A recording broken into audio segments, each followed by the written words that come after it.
Now all the elite had to do was to sell the public on accepting the final phase of their takeover. And it's Obama's job to sucker the public into standing down so the bankers' agenda can move forward unhindered. Never before in U.S. history has the media gotten behind a president like they are behind Obama. The press has pulled out all the stops, bestowing a crown of infallibility upon Obama as the savior of the people. The elite are betting everything they've got on Obama's charisma and hoping that he can sell the world on their program of tyranny. Yes, there have been differences between America and Europe. No doubt there will be differences in the future. But the burdens of global citizenship continue to bind us together. A change of leadership in Washington will not lift this burden. In this new century, Americans and Europeans alike will be required to do more, not less. Partnership and cooperation among nations is not a choice. It is the only way. We've got to give them a stake in creating the kind of world order that I think all of us would like to see. In truth, Obama is not simply continuing George W. Bush's policies. He is radically expanding them. I thank President Bush for his service to our nation. This film has documented the painful fact that Barack Obama's agenda is the complete opposite of what he has claimed it to be.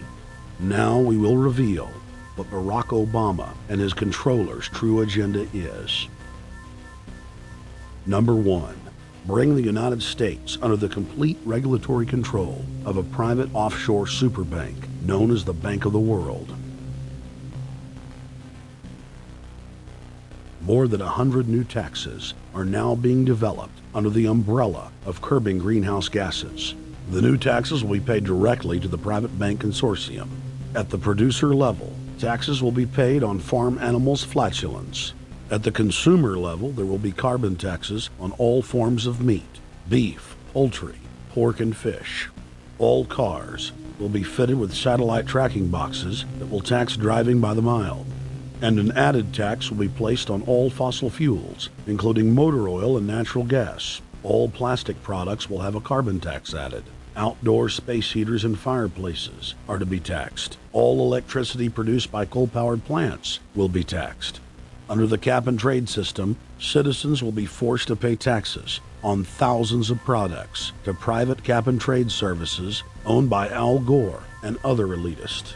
There will be taxes on light bulbs, water, trash pickup, air travel, train travel, bus, ship, medicine, steel production, mining, clothing, laundry, asphalt are just a few of the new taxes to be levied.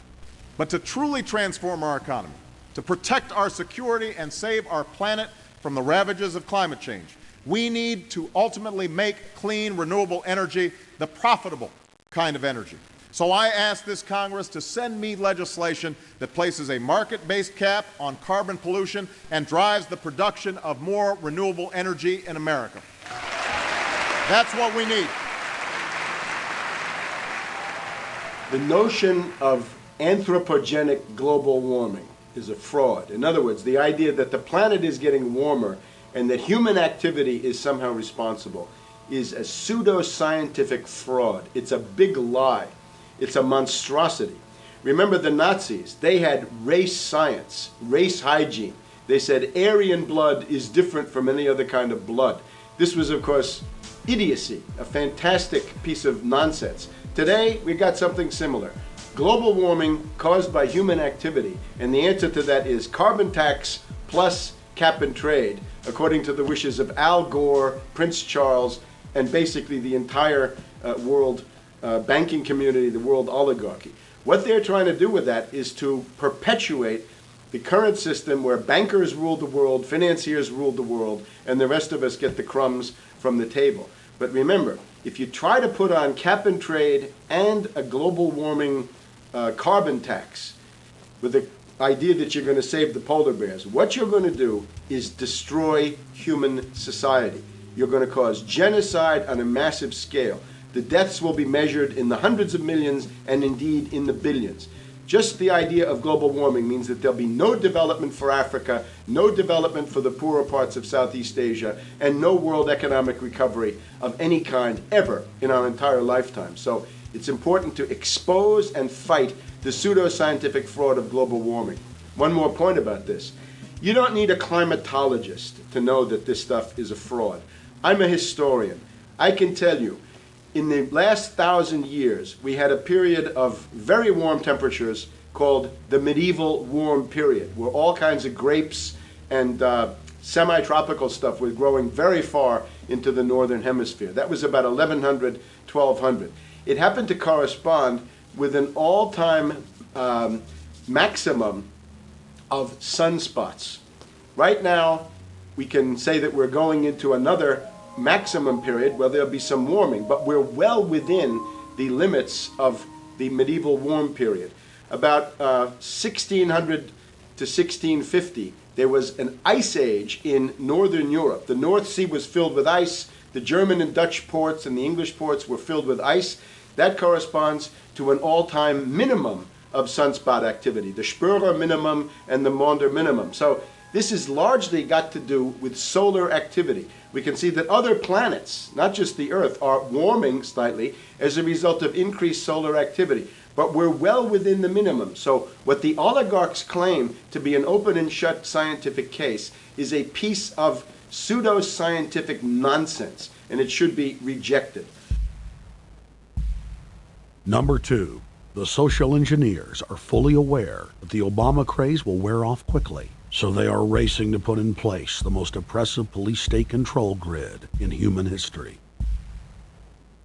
20,000 battle-hardened regular Army troops are now being deployed to patrol the streets of the United States.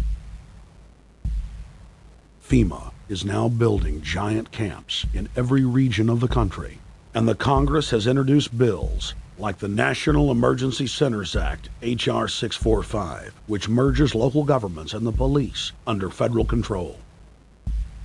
And as we all know that have watched these things, they're ready for the riots. With these detention centers that are being opened up around the country, with state police training for riot control in the event of economic calamity and food riots, they know what's going on and they're prepared for it. So people better also prepare for it themselves. Anyone that's not prepared for what's going to happen, they deserve what they get, because there's enough information out there pointing to the problems, and they should take all precautionary actions. Next, Obama ordered the Defense Department to issue DoD Directive 1404.10, establishing a 1 million person civilian army under his control. Simultaneously, Obama launched USAService.org. The new website deceptively masquerades as a federal agency, but in reality is a recruiting tool building a separate, completely private army outside of government that takes orders directly from Obama's controllers. Barack Obama has refused to rescind Presidential Decision Directive 51, signed by George W. Bush. The directive plainly states the president is a dictator and that Congress is ceremonial. We cannot continue to rely only on our military in order to achieve the national security objectives that we've set. We've got to have a civilian national security force that's just as powerful, just as strong, just as well funded. President Obama and his Chief of Staff, Rahm Emanuel, have repeatedly stated on the record that all Americans below the age of 64 will be forcibly conscripted into federal service. Citizenship is not an entitlement program. It comes with responsibilities. Everybody somewhere between the ages of 18 and 25 will serve 3 months of basic training and understanding in a kind of civil defense.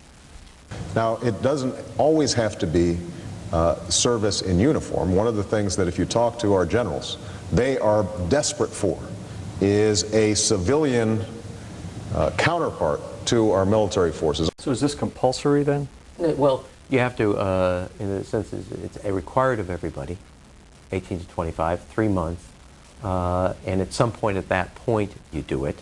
Obviously, I'm not going to say perfect legislation. We'll work that process through. Or you could do it during a college summer, or you could do it after high school. If you have a demagogue with a fanatical mass movement of personality cultists who is imposing the program of a group of extreme bankers and finance oligarchs, that's fascism.